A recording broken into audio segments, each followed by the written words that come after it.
Maker of a Lyme probiotic, a daily supplement to support digestive health, containing a probiotic strain developed by gastroenterologists with 20 years of research.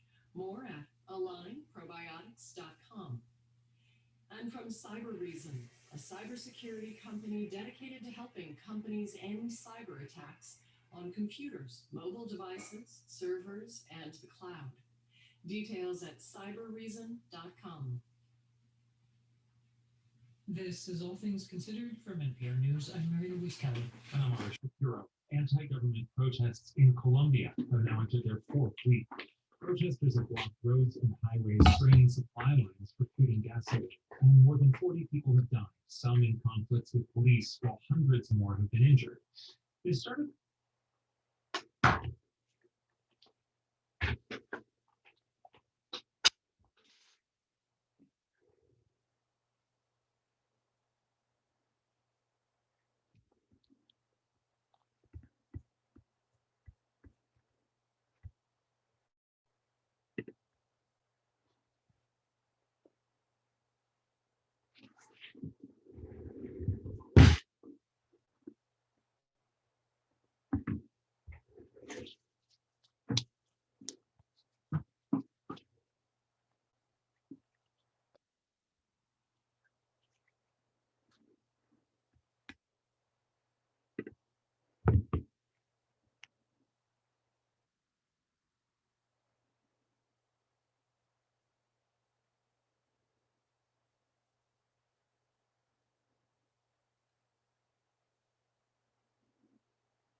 Hi, Mike.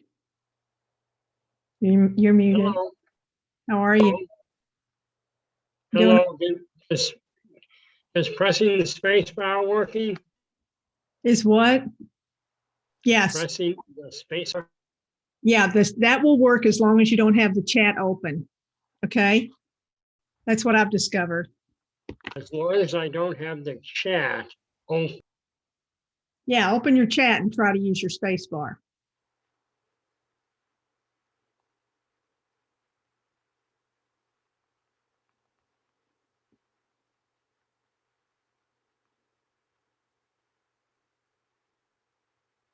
You're muted. It's not working.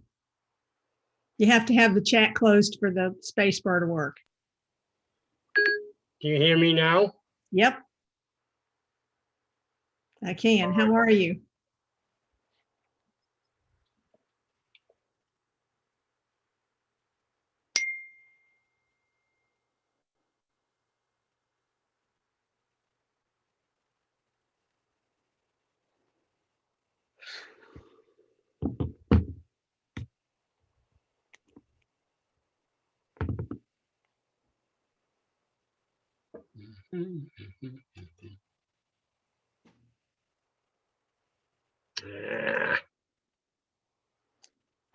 Mike, I need to call somebody, so I'm going to turn everything off, but I'll be able to keep letting people in. So going away for just a minute here.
way, who is the person whose phone number ends in 4430? You can either type your name into the chat or come off mute.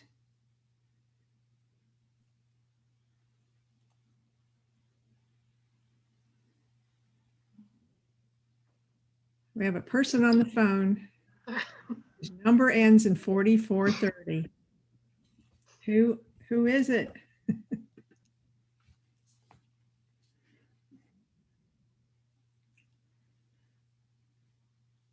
Hi, Chris, Cheryl, Katie.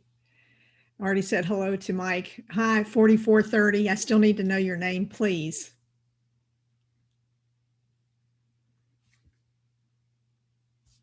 Well, we have close to 30 people signed up. We'll see how many actually turn up. Did y'all get an email just recently about this? Good, good. The system's working then.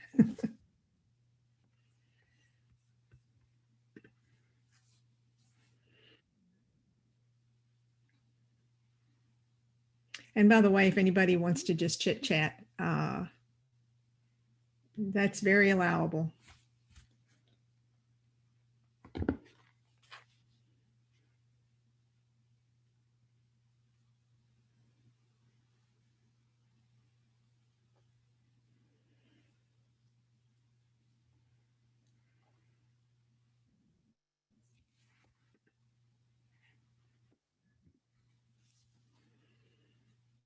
Welcome, Debbie and Cleet.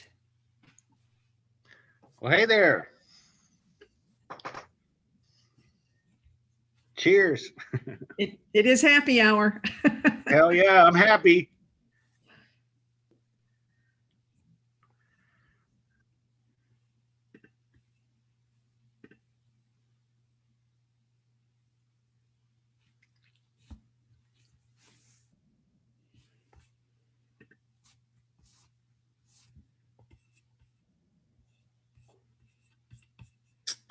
Wish I could turn those sounds off. I have them programmed in my settings to not make noise, but they still make noise.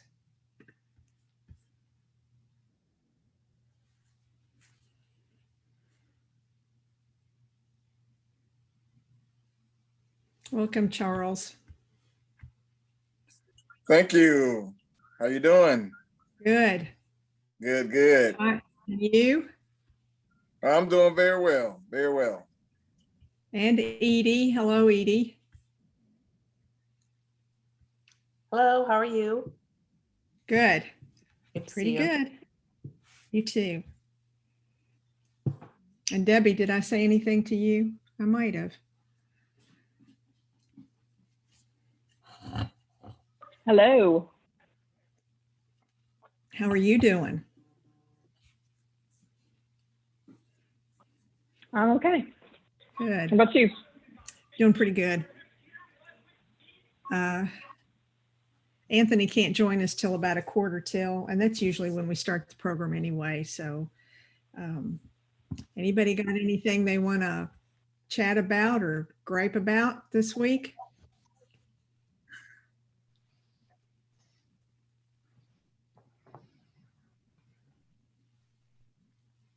You're all happy, right? Politics are just fine and dandy, right?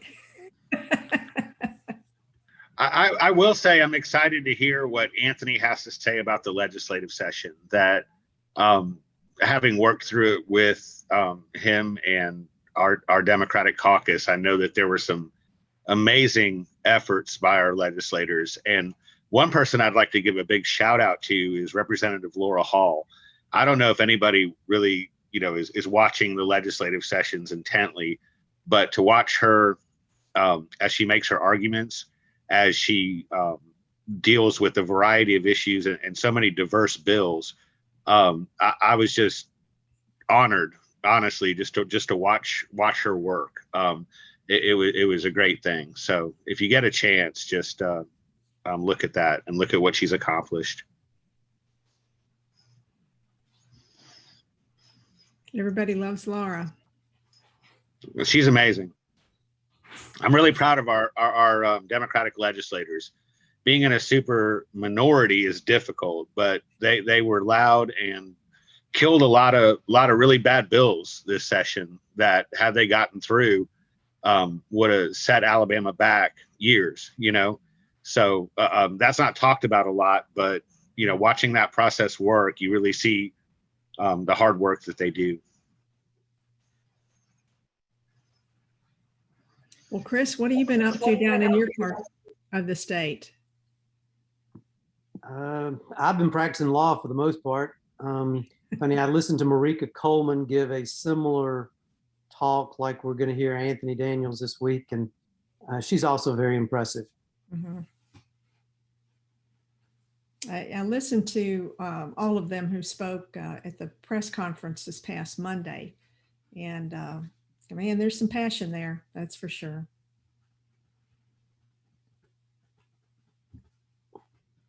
And I know that they did work hard to keep some things from happening. I think that what they forced the Republicans to do possibly is to decide what they really wanted and what they really could live without, just based on things that they didn't make happen.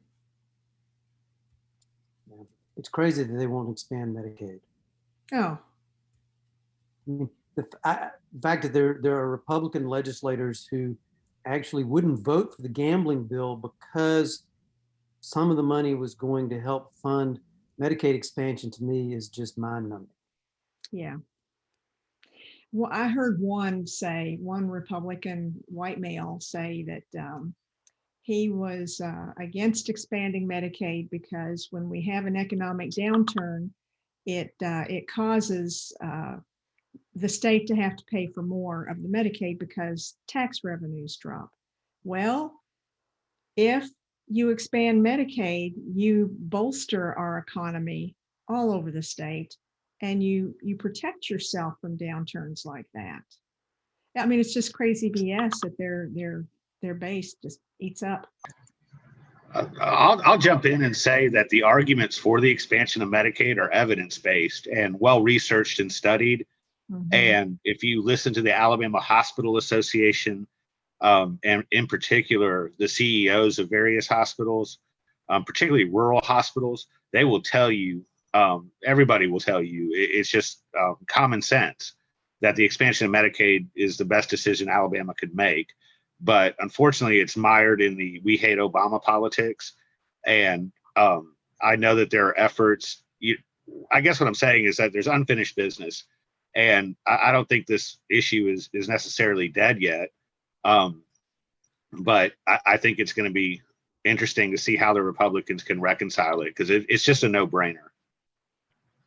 So there are two different economic things that you can look at. One is that the additional taxes that we'll receive will be more than the state's 10% match. I mean, forgetting the bonus that we get for the next couple of years, once it comes in, just the income taxes. And of course, you got to think about and on top of that, you'll have the economic impact of rolling that money through the economy. But just the income taxes from the federal part of the Medicaid match will be more than the state part to match it, okay?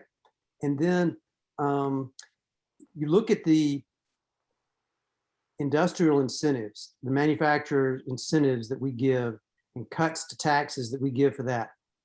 Medicaid expansion will produce more jobs per dollar than any of those projects ever in the history of the state. But they'd be helping the wrong kind of people. People who don't vote for who? Well, not true, not completely true. There are a lot of poor. Actually, most people don't realize there are more non-minorities on Medicaid than there are minorities.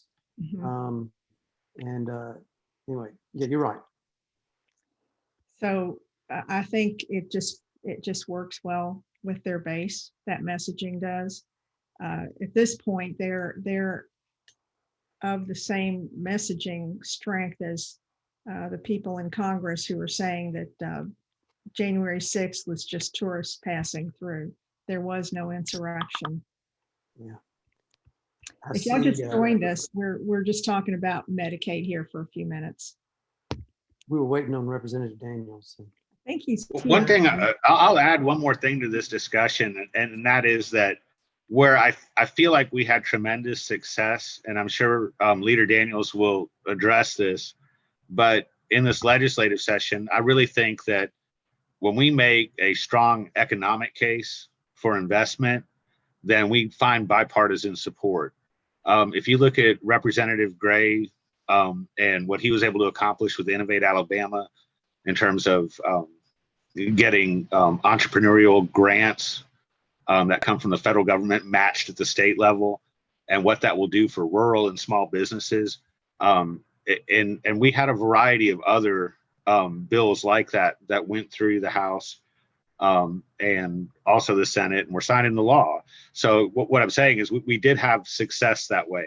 I think the way, in my opinion, is a way forward for Medicaid expansion is to continue to argue the economic sense of it, and to frame it in a way where it affects working class people. There's a lot of folks out there working 2 and 3 jobs, really struggling, where the expansion of Medicaid would, and also hopefully with this administration, Obamacare, it's going to make a huge difference in people's lives.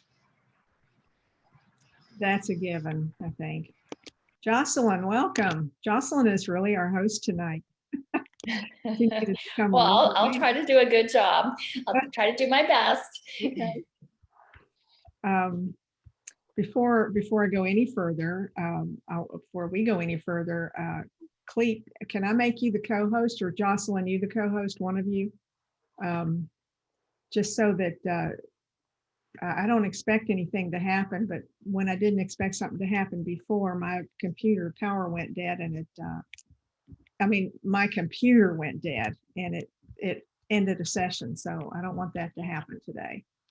So I'll help so long as I don't run out of sangria. Okay.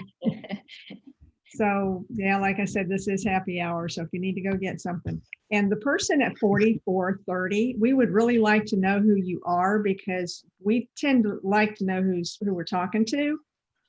We may have to put you back in the waiting room, and I don't want to do that. So please come off mute and tell me who you are.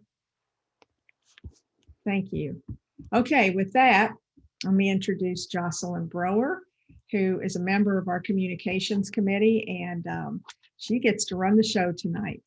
So thank you, Jocelyn. Welcome, Representative Daniels, and welcome everybody. Well, I just want to say what's enjoyable for this group and this evening is that it's more of a casual get together.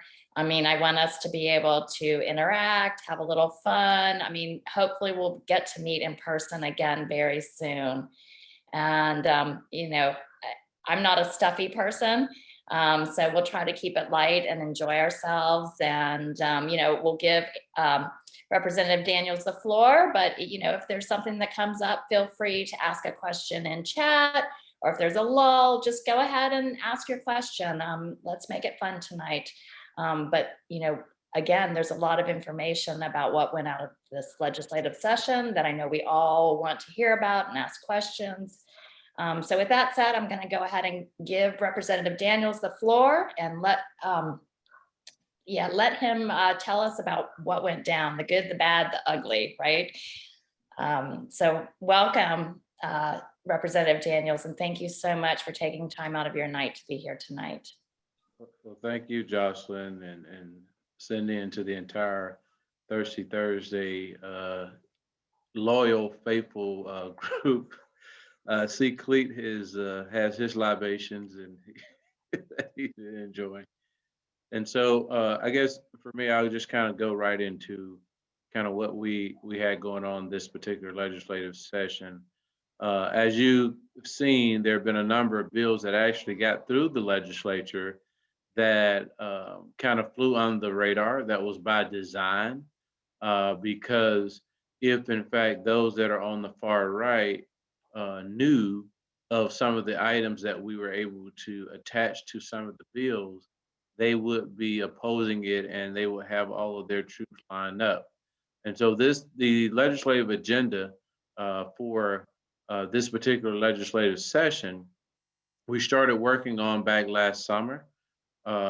Not even a lot of Democrats didn't know what was going on, but I put together a bipartisan group of individuals that are in leadership, from the budget chair to the vice chair of the Education Trust Fund Committee and others. And we started identifying areas of common ground, areas such as education and economic development.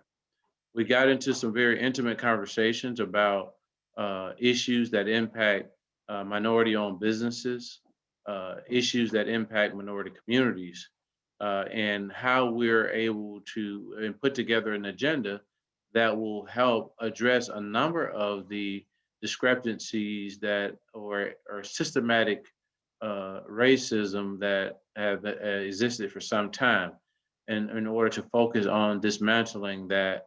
And so I decided that our strategy should be, why don't we attach pieces of our agenda to other bills?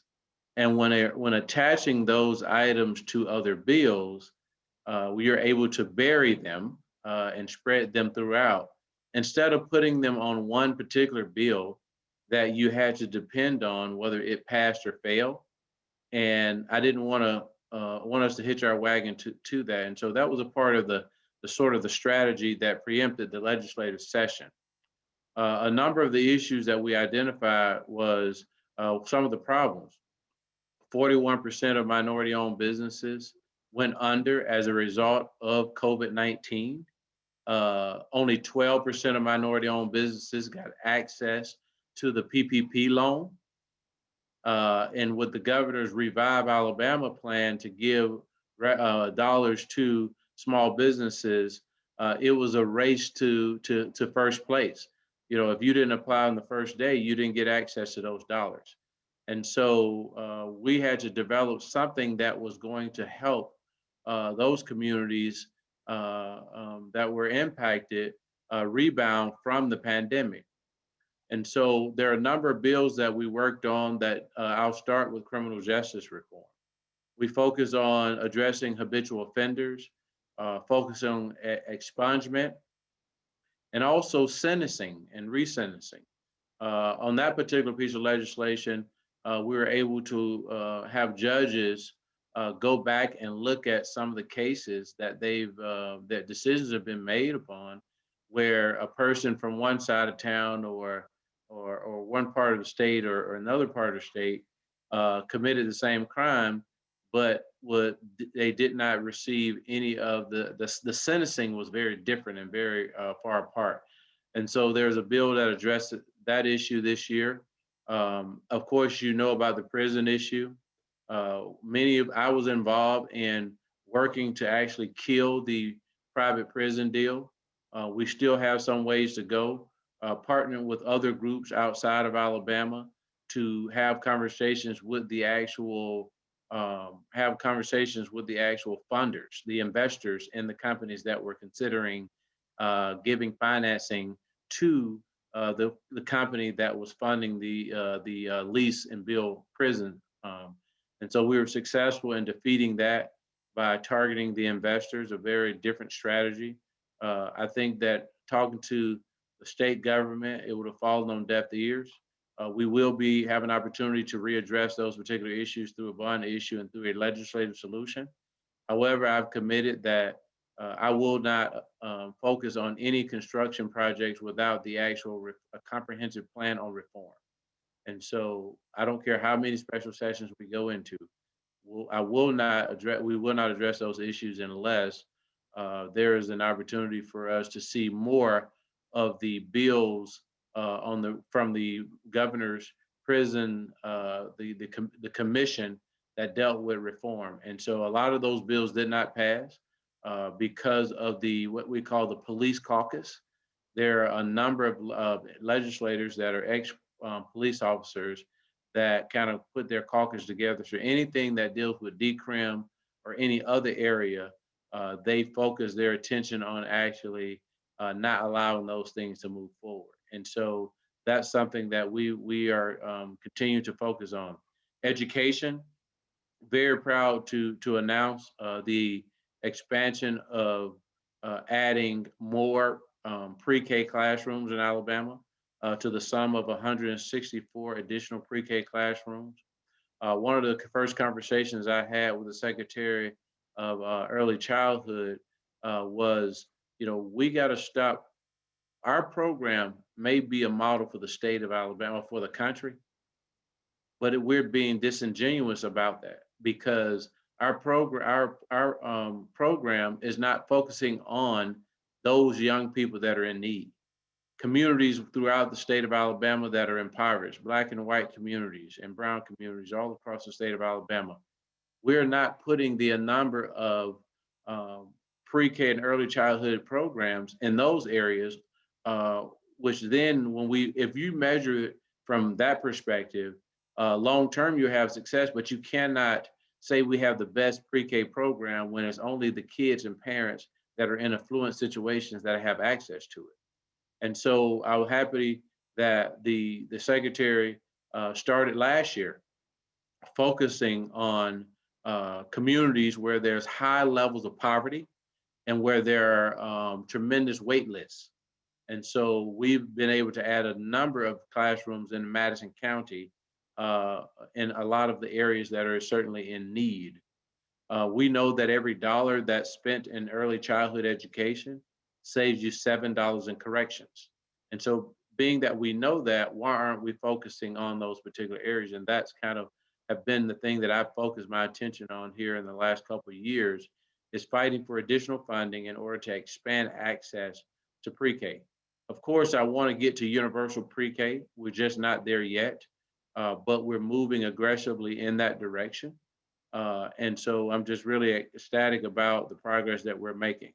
I also had some conversations with some of the county commissioners and legal municipalities about the need for them to partner in getting these pre-K classrooms in these communities. What you'll find, many of the schools that want to attach a pre-K program actually build their facility for a first through, or if it's an elementary school, they're looking at kindergarten to 4th or 5th grade. So their facilities are built around those particular numbers. And so in many instances, they don't actually have the space. And so my focus has been on a mixed delivery system, utilizing churches and other public facilities to offer space, but you can't afford not to do it. Because if we want to close the achievement gap long-term, these are the things that we're going to have to do. I'm a big believer in cradle to pre-K. And I believe that that's how we're going to move the achievement gap, close the achievement gap in the state and as well as in this country. The other piece that I'm really excited about, of course, the teacher pay raise was very modest. It wasn't a whole lot. We hope to triple that in the next legislative session. But the investments that we made in math and science teachers, we did a lot of negotiating on the math and science teacher program that focuses on making Alabama the highest paying, a state that pays the highest salaries for math and science teachers. The goal there was to make certain that those teachers we're prioritizing some of the needy areas. I would tell you that a lot of people that are leaving high school, especially in our rural communities across the state, are leaving high school with math instruction from a substitute teacher and not a certified teacher or anyone that has a background in that. And that's criminal. And I think that puts us in a very negative light, and we have to focus our attention on the areas that are in need. And so that's why a part of that legislation, I was able to put safeguards in there regarding tenure. Tenure in general, if you participate in this program, you won't be granted tenure. However, if you're already tenured and you're a math teacher and you decide to go into this program and you decide in year 3 that, this program is not for you and the rigor of the program is not for you, it gives you an opportunity to go back to the system that you came from and retain your tenure. And so those are some of the safeguards that we will have in place. And this is a very rigorous process, but it's going to improve the quality of our math and science instruction, which is something that is that's well needed throughout the state of Alabama. And another area we did focus on workforce development. I am not certain that the workforce development piece is as strong as it could be. I sense that and oftentimes we're not measuring the progress in workforce development, the outcomes. I feel that we have a lot of jobs, even in North Alabama. We have a lot of jobs, but we're facing some problems of having qualified workforce. And so all the millions of dollars that we give out regarding workforce, I certainly believe we should be doing more measuring outcomes and making certain that our outreach strategy is on point and reaching out to the community at large and partnering with the community. One of the pieces of legislation I'll talk about in the education point is we played some tremendous defense on a number of education bills. We were able to defeat 2 bills. One is the charter school bill. We were able to defeat that bill where you need 63 votes to get a budget isolation resolution to pass the bill. To move on to the next phase of passage, they were only able to get 36 votes. And so we were able to successfully defeat that piece of legislation. The other piece of legislation is called the BEST bill. This bill was a way to really undermine democracy. And what do I mean? What do I mean by undermining democracy? What I mean is that this particular bill was disguised to be a bill that had where there was integrity and accountability for school board members. But in essence, this bill could be used as a tool to censure or remove an elected school board member based upon, whether it's an absent or based upon, that person may disagree with you on an issue, and you may find that person behavior disruptive or what have you. And so there's a lot of those things in the bill that we felt will be used as a tool to really censure Democrats in general. And especially in places where there are people of color that are on boards that are in the 1 out of 5 that are very vocal and representing their communities, we felt that this could be a tool to remove those individuals. Our thought and our premise is that a school board and a superintendent should not be able to remove a school board member that's duly elected by the citizens. If they want to fire that school board member, let them fire the community, fire them in the next election. It should not be up to a body that, a political body, because the state school board is a super majority. And so therefore the vote will always, the prevailing side will be on the side of the Republicans. So we just want to make certain that these tools are not used to really hurt our elected officials or democracy. The next issue I'll deal with is healthcare. Anthony, Representative Daniels, I do have 2 questions. If you want to answer those, or do you want to keep going and do the questions at the end? Are they education related? Yes, one is, there's a bill to delay 3rd grade retention in Alabama Literacy Act. Is that as bad as it sounds? And that bill is a good bill, actually. Okay. The delay, here's what's going on. Representative Collins is so passionate about education. However, when we pass laws, we don't really realize the negative impact that those laws could have on our indirect negative impact. What happens is, as it states right now, the Literacy Act passed a couple of years ago. And that bill is designed to ensure that every person that's in 3rd grade are reading on grade level, or they cannot advance beyond the 3rd grade. Well, because of the pandemic, you're going to have a lot of young people at no fault of their own that didn't get access to after school program or interventions, did not even actually participate in school if they did, because of the remote and the lack of broadband in some places where they still had worksheets. And we're depending on their parents to actually teach them at home when their parents are working, and the education of their parents may not be what it needs to be to prepare those young people, right? And so it's unfair to a system, a parent and a child, for them to be held back for something that was no fault of their own. So the bill that passed the last day of the session was the act to delay the retaining a person in 3rd grade. So you could not use this year to determine whether or not to pass or fail a student or keep someone back in third grade.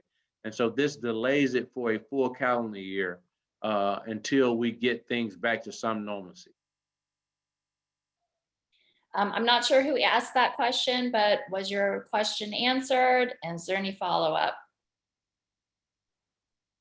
I have a follow-up, and it's education related. Anthony, kudos, you've done a great job as always, Representative Daniel. My question is, where is the state as it regards to statewide broadband coming in? Because in rural areas, that is such an issue. If any type of online education is such an issue for our state.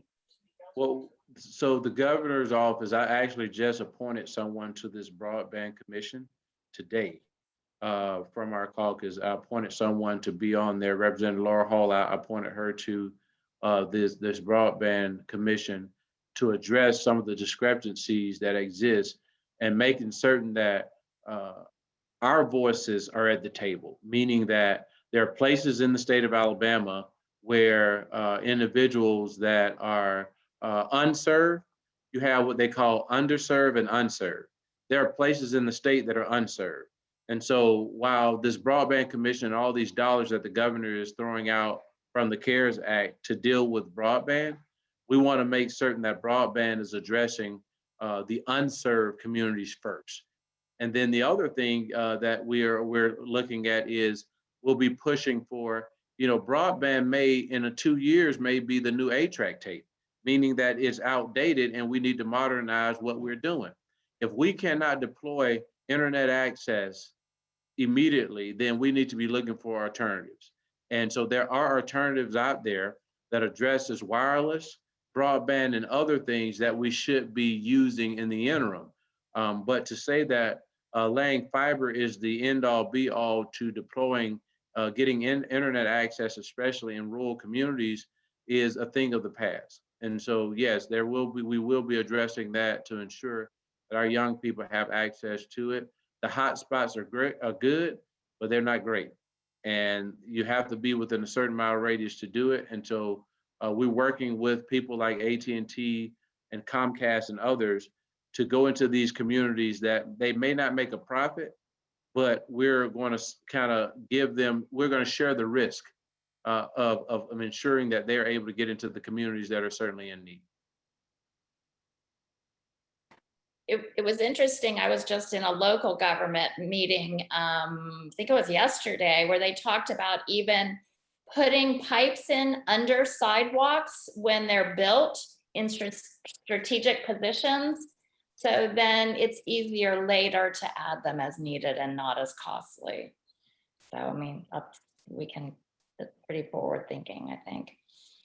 If the government does that, that means that they're trying to subsidize, either go to a government run system or they're trying to subsidize and make it easier for the private industry to be able to deploy broadband, which then, the fiber, which I think can be a little sketchy.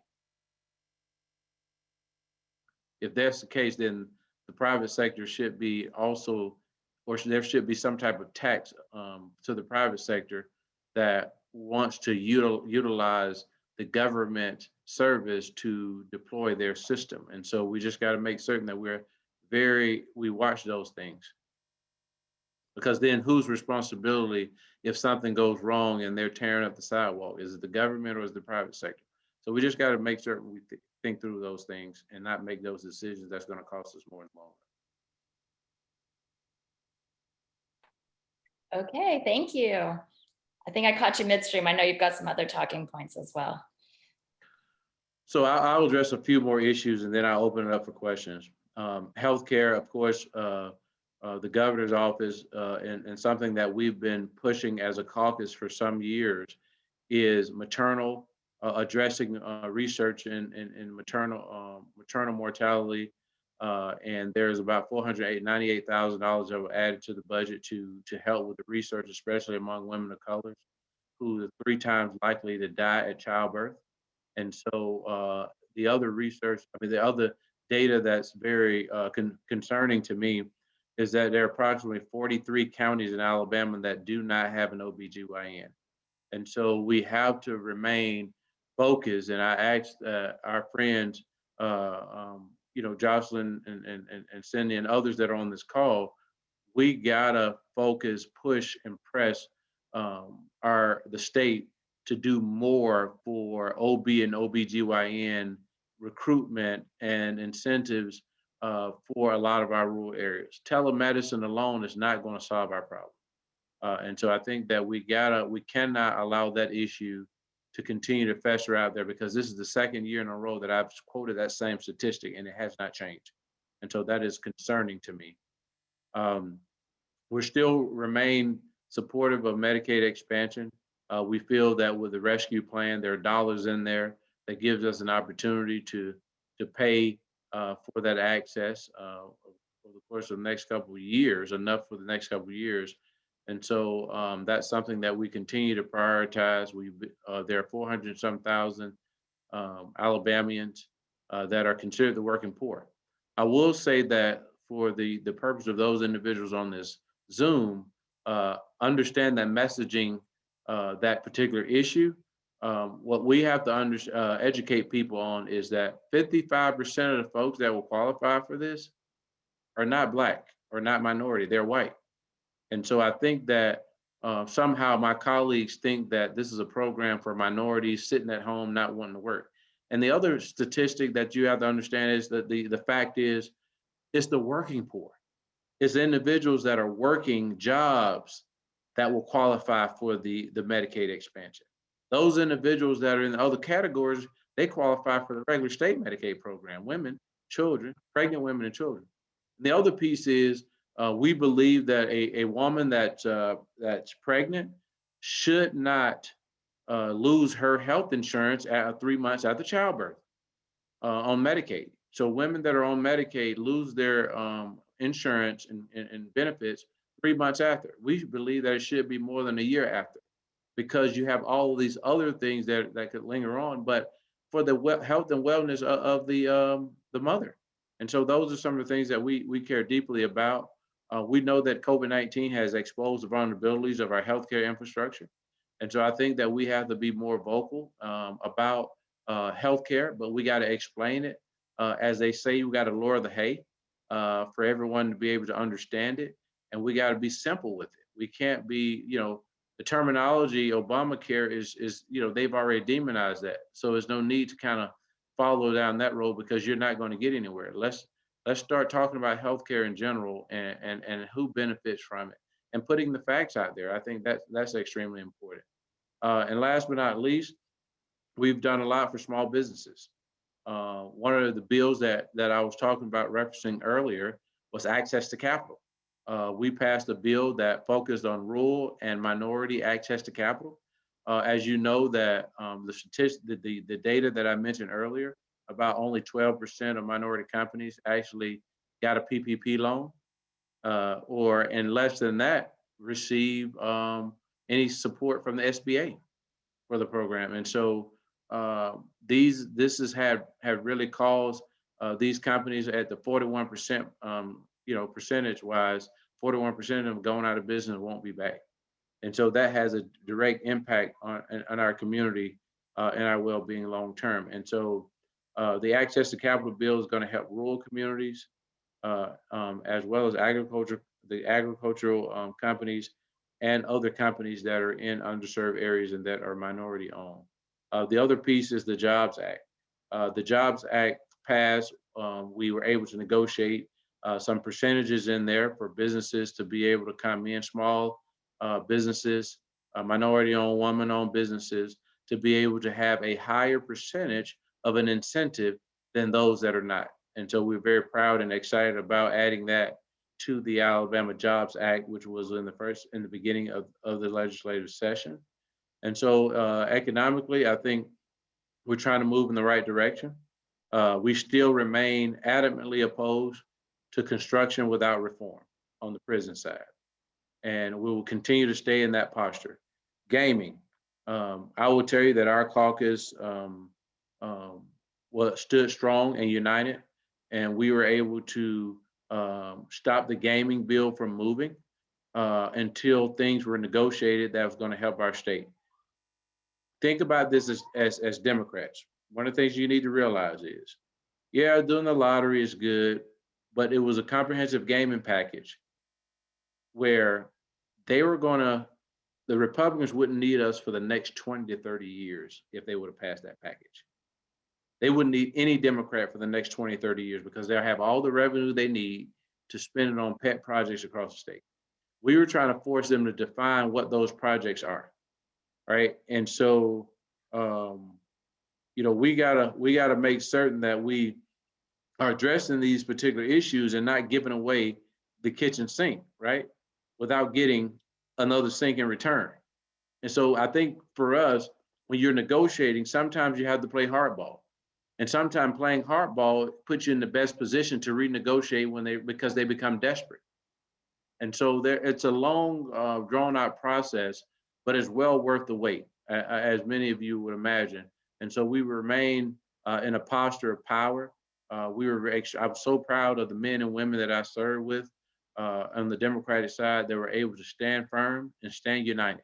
At the end of the day, standing united makes a difference. We're also able to stop the healthcare bill that deals with transgender.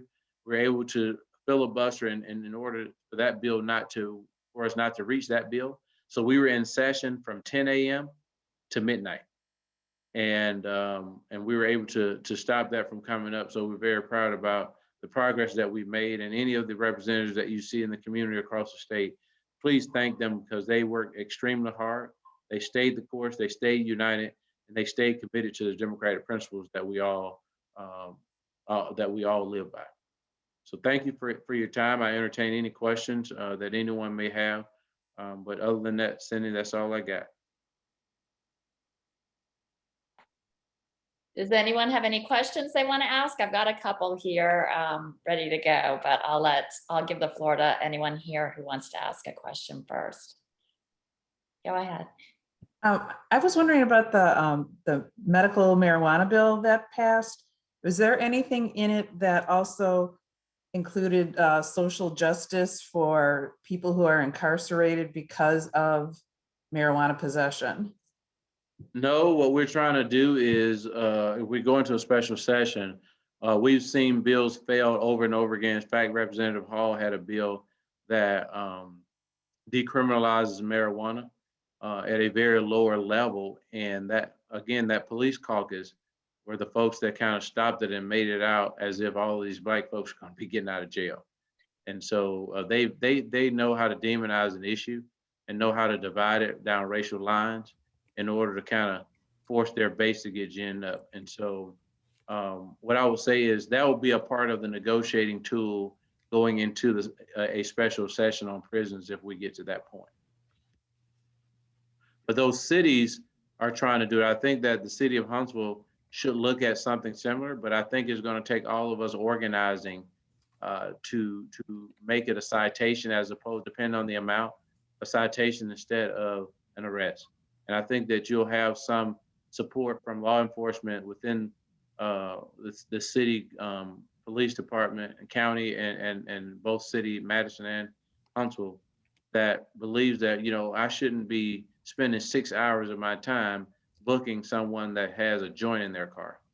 And so I think that those are some of the things that, and to be honest with you, there are some employers that I'm hearing, large employers, they're removing marijuana from their drug screening.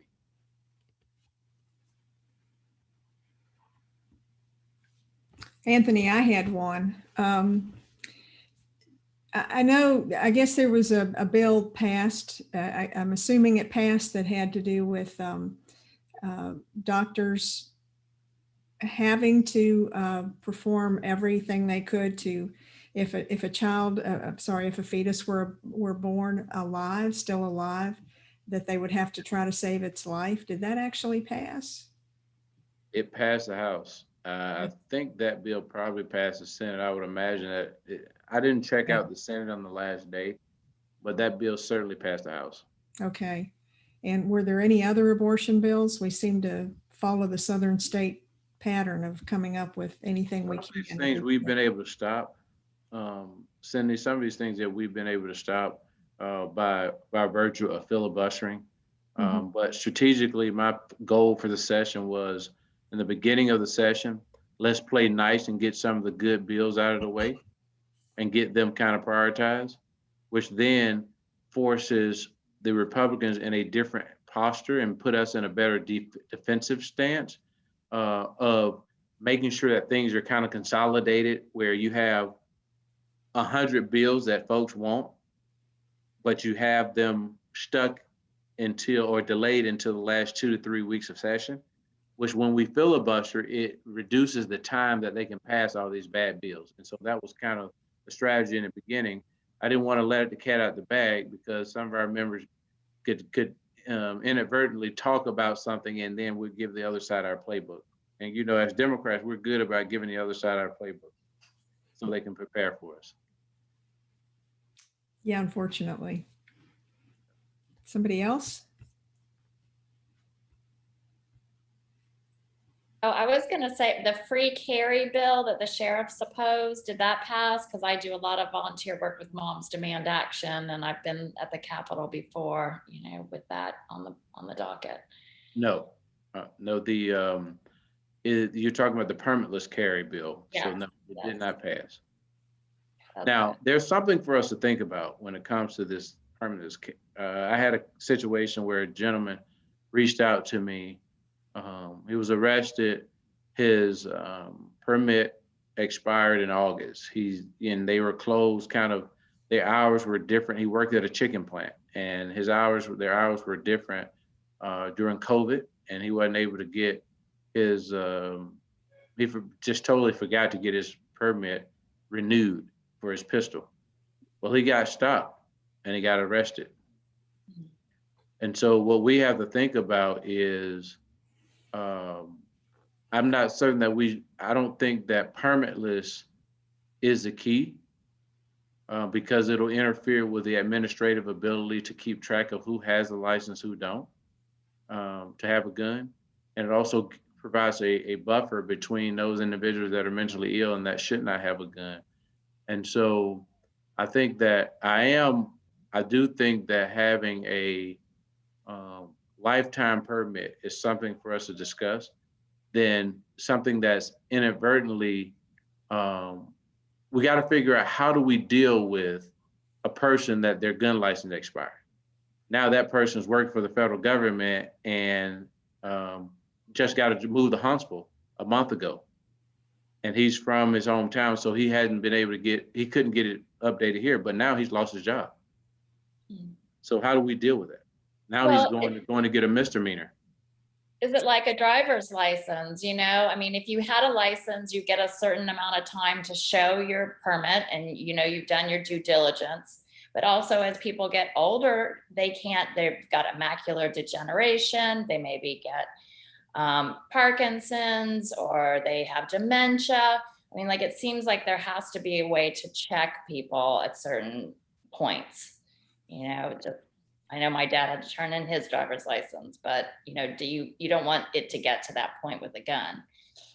Yeah, we also don't want folks arrested because they forgot to renew it either. So yeah, we got to figure out a process for that. And there are a lot of people that have got gun charges because of that. And so we just got to look at all these things and figure out a way that's a good compromise. But I don't think that this person should have been arrested because it expired. It's not like he's never had one.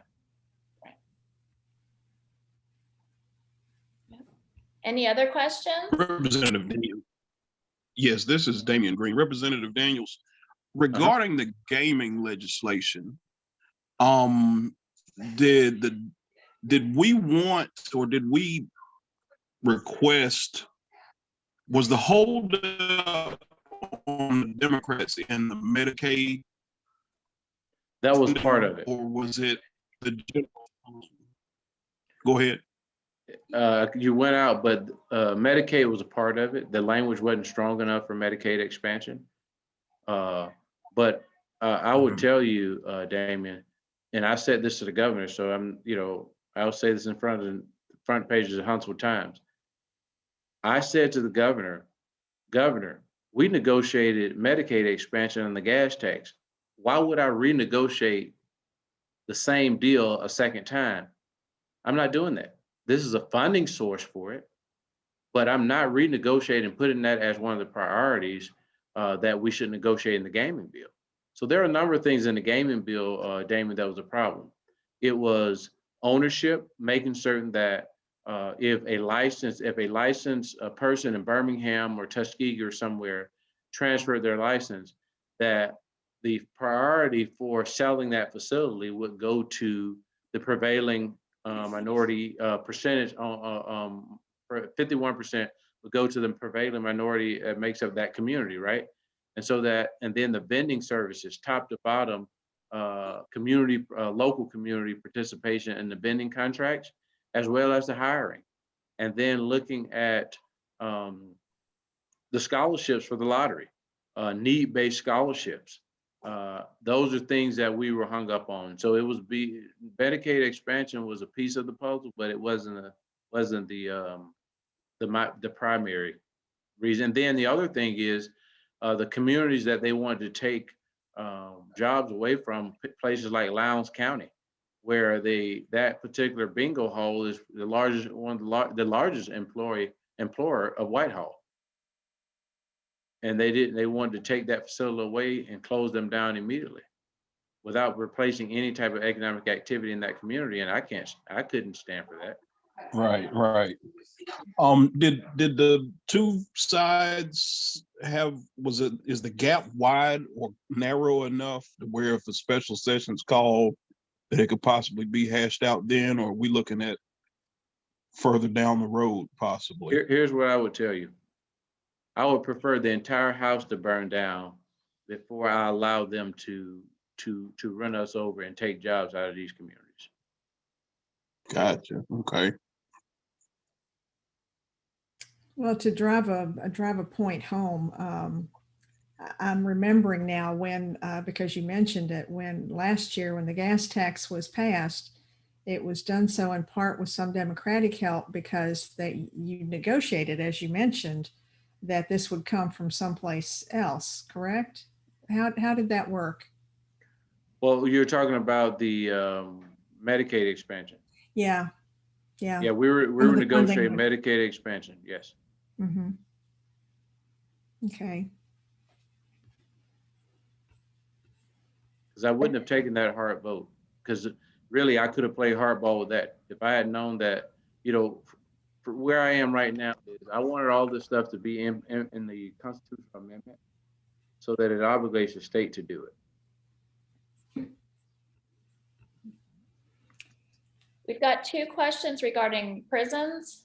The first one, between now and when we come up with alternative solutions for prisons, will the Fed step in any way? I think the governor's trying to figure that out right now. And so we're kind of in wait and see mode, but I think the governor's trying to figure that out as we speak.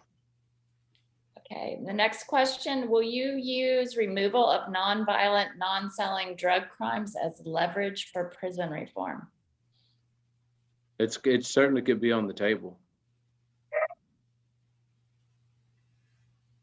Okay, and then my personal favorite, the yoga bill. What was going on there? I don't know. I guess you had a lot of folks that was kind of down doggy. They felt that it would be used as some type of religion or something, and they were being over dramatic about the situation. But we're able to get something done, but it satisfied their ego. So we're just waiting and see mode. So that one got stuck. Did it not pass through? The yoga bill? It did pass. The yoga by another name bill? Yeah. By any other name? It did pass. Okay. But yoga's really good for us older ladies, Just don't meditate or say namaste. Right? Oh, sorry, Cleet. What was your question? I said, just don't meditate or say namaste and you'll be legal. Yeah, that was part of the pushback, that they didn't want it to be to look Hindu or foreign. nothing religious in it. Ugh. Okay, can we talk about medical marijuana just a little bit? Okay. I heard that while we passed it, access to it is going to be severely curtailed. That they're only going to let 4 entities within the state. 5. 5, okay. For Maybe certain explain how parts that of it. works. I'm sorry. Yeah, there are different aspects of the business. So you're a grower, dispenser, and all these other things. So there are different aspects of the business. The growing part, they're going to require 15 years of farming experience that in horticulture and all these other things for growers. So that basically it's an interesting bill. We'll eventually make some changes to it, but this is just the first step. But it doesn't prevent individuals in other parts of the business from operating. The growing part kind of goes to these large farmers, basically. And you can partner with a farmer that has the experience, and so that doesn't prohibit you from doing that. But we took the threshold down from $1 million to 250,000, because they wanted a person to be able to, if you have to have $1 million in assets in order to get in the game and demonstrate that. And so we were able to take it down to 250,000. And from that point, is it the way I understood it, maybe I got it wrong or they said it wrong, was that those 5 entities, then they could have up to 8 outlets, sales outlets? I didn't get that far into the weeds. Okay, into the weeds? Literally. Good one.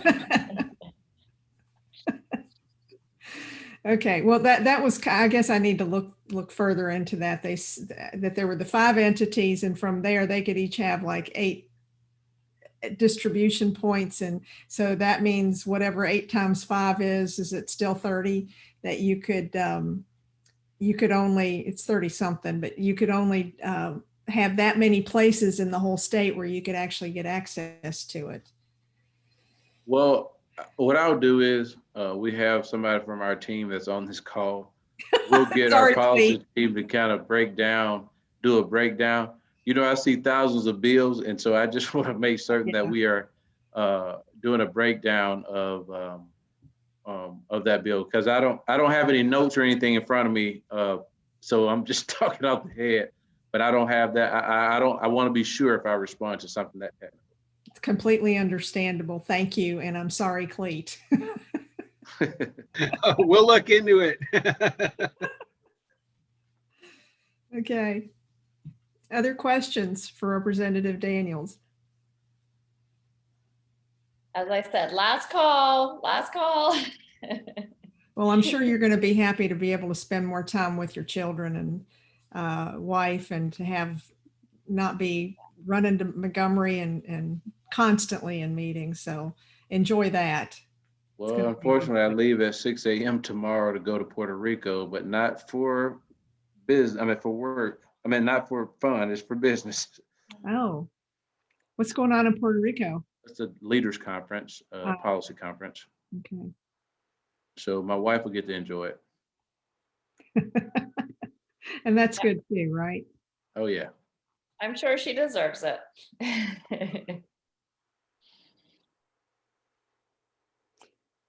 Well, thank you, Representative Daniels. I think we all learned a lot and are coming away with even more questions about what's going on.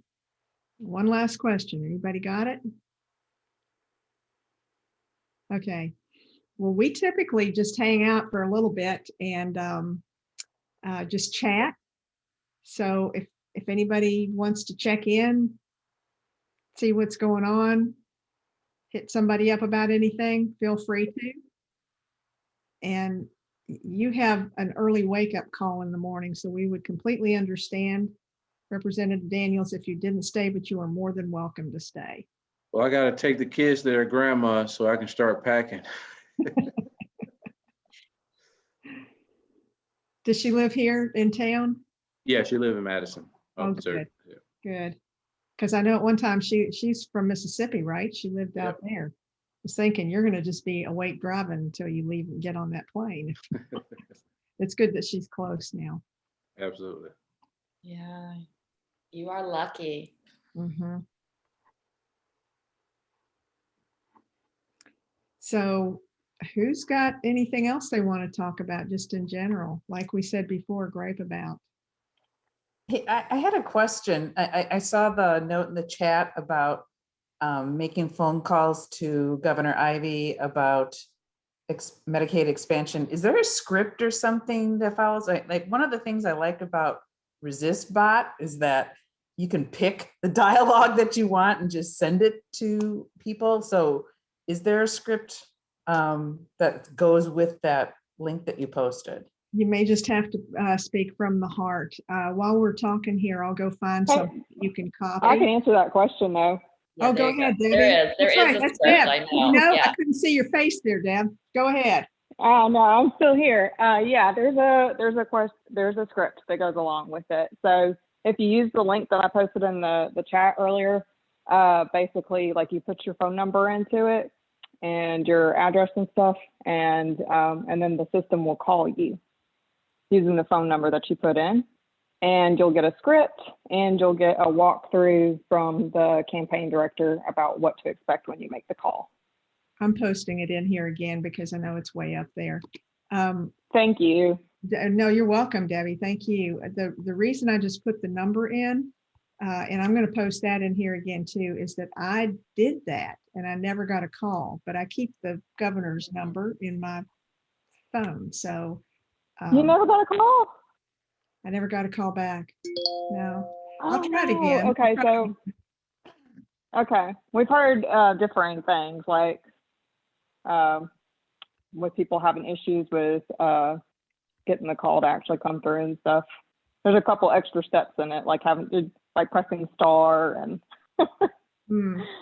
so Okay. yeah. Well, y'all try that first because that's where you'll find the script at the link.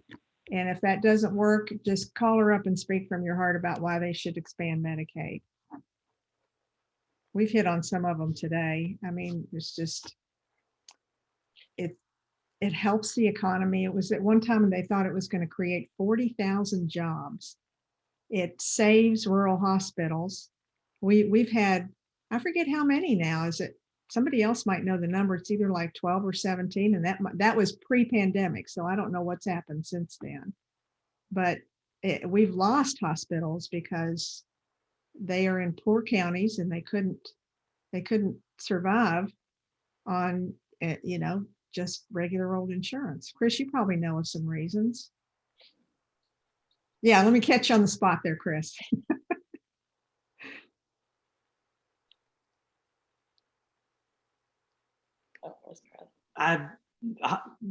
Reasons rural hospitals close?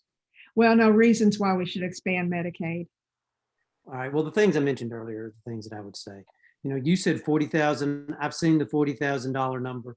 I mean, 40,000 job number. 28,000 is another number I've seen, which I think is probably more realistic. I think the difference between the two numbers is the 28 is sort of the direct jobs.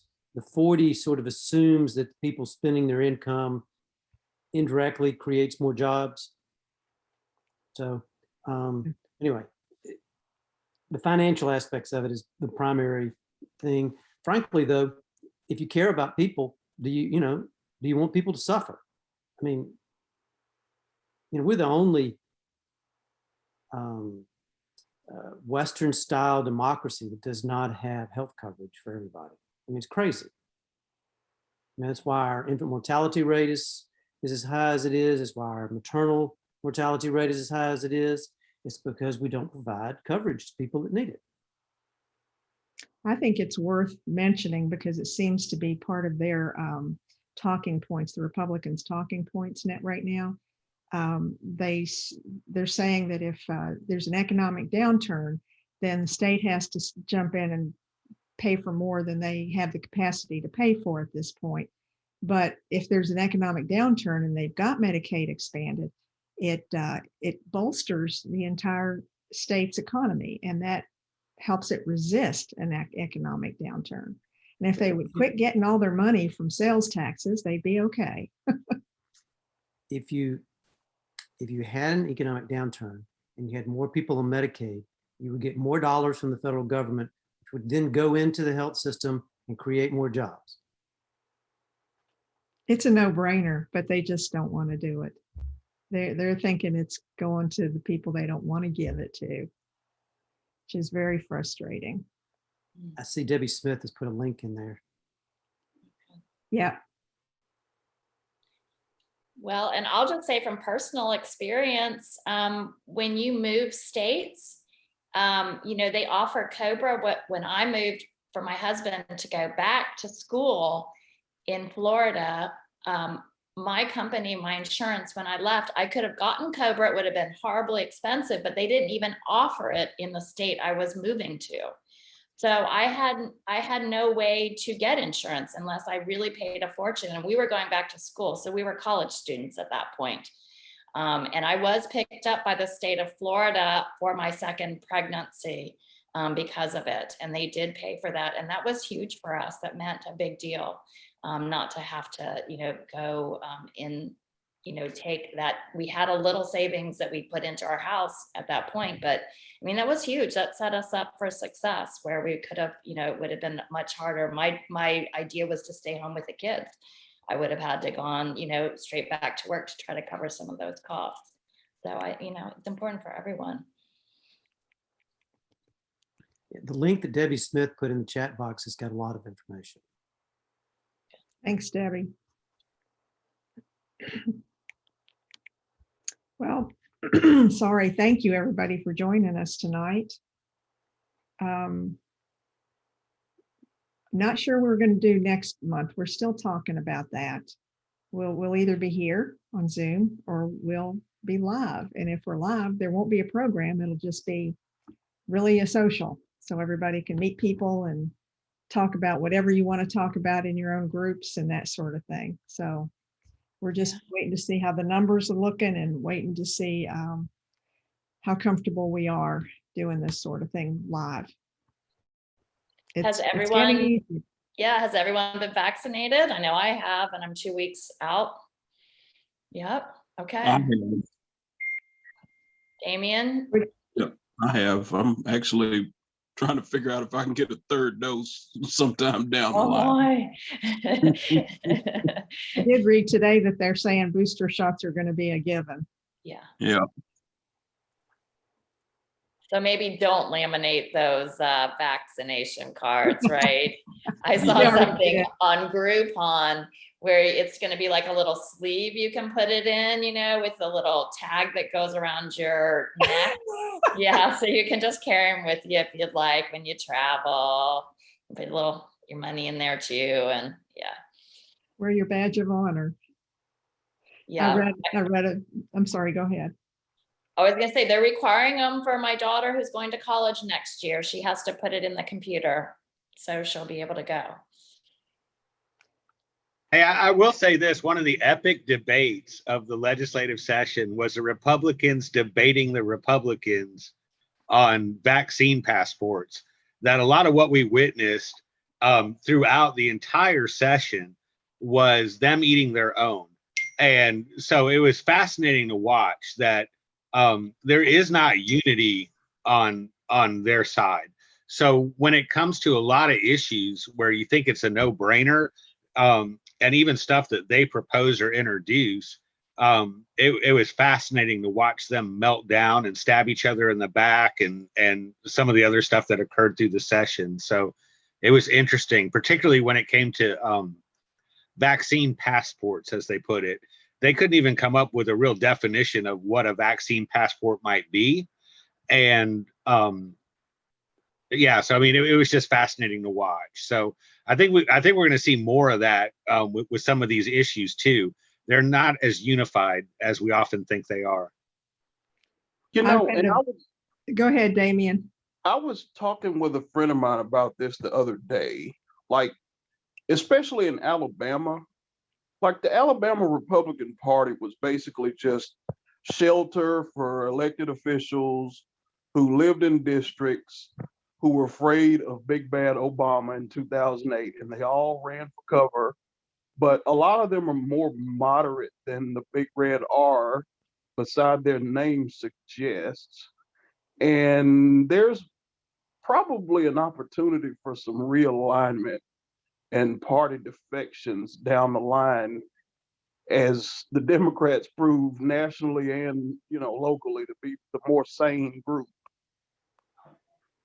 But the question is how much, how welcome they would actually be coming back.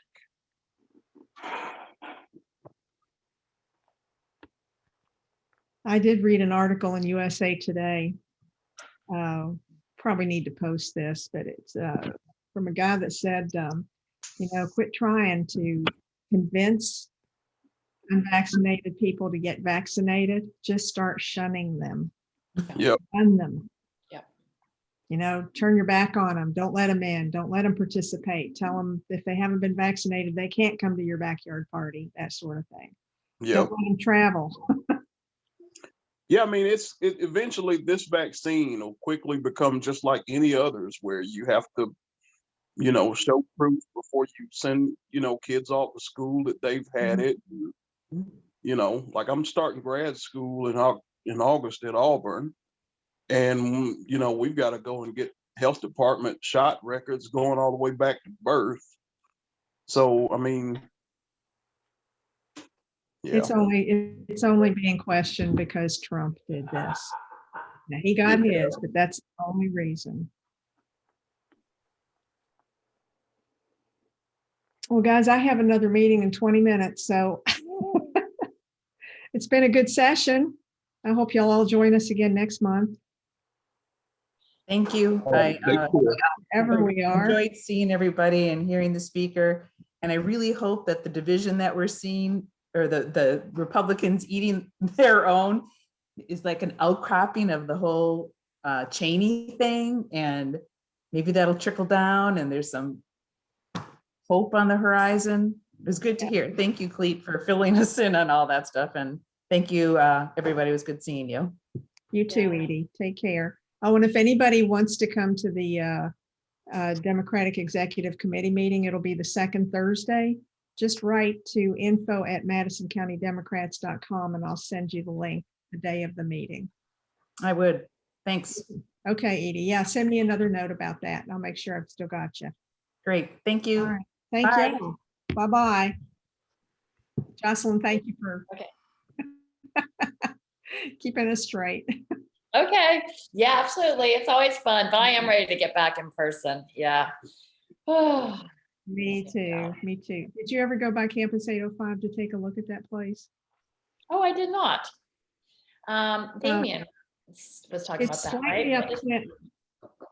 Campus 805 is the big old stone middle school that's right at the intersection of Clinton and Governors.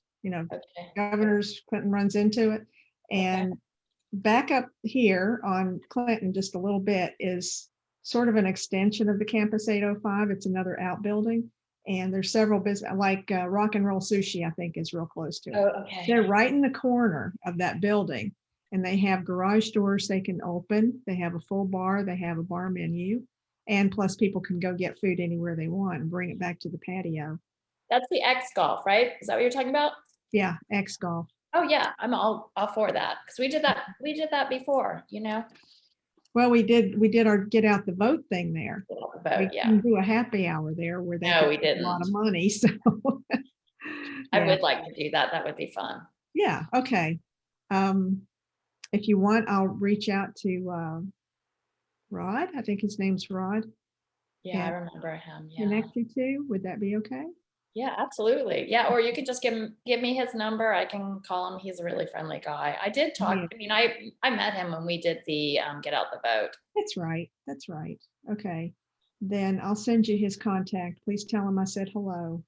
Okay, but we'll need to get a final okay for doing clearance. it, right? Yeah, So let's wait a week or so and okay. see if we can't press on that a little bit. Wait, let him get back from Puerto Rico. Do we still have our headquarters or no? Okay, there's no like an open green space. Well, everyone likes to have a glass of wine or something if they can, or an appetizer. Yeah. Well, remember they had that that big patio that went all the way to the back of the building, And the business right behind them is a beauty shop, which will be closed, at least for most of our happy hour time. So it's a good sized space. And he always said he would reserve a bay for us for the golf right by one of the garage doors when we could be outside and inside that way. Yeah. Because he would like for people to play golf. But yeah. Those hot dogs Okay. are really good there. Are they? Yeah, really good. Okay. Hey, Freya, are you still here? I think she went off. Oh, And- just us partying on. Yeah. All right. Okay. Have Well, a good take night. care. Yeah, Okay. and congratulations on Star's graduation too. Oh, absolutely. I'm looking forward to it. It's next step. Yeah. Oh. Take care. Bye-bye. Bye.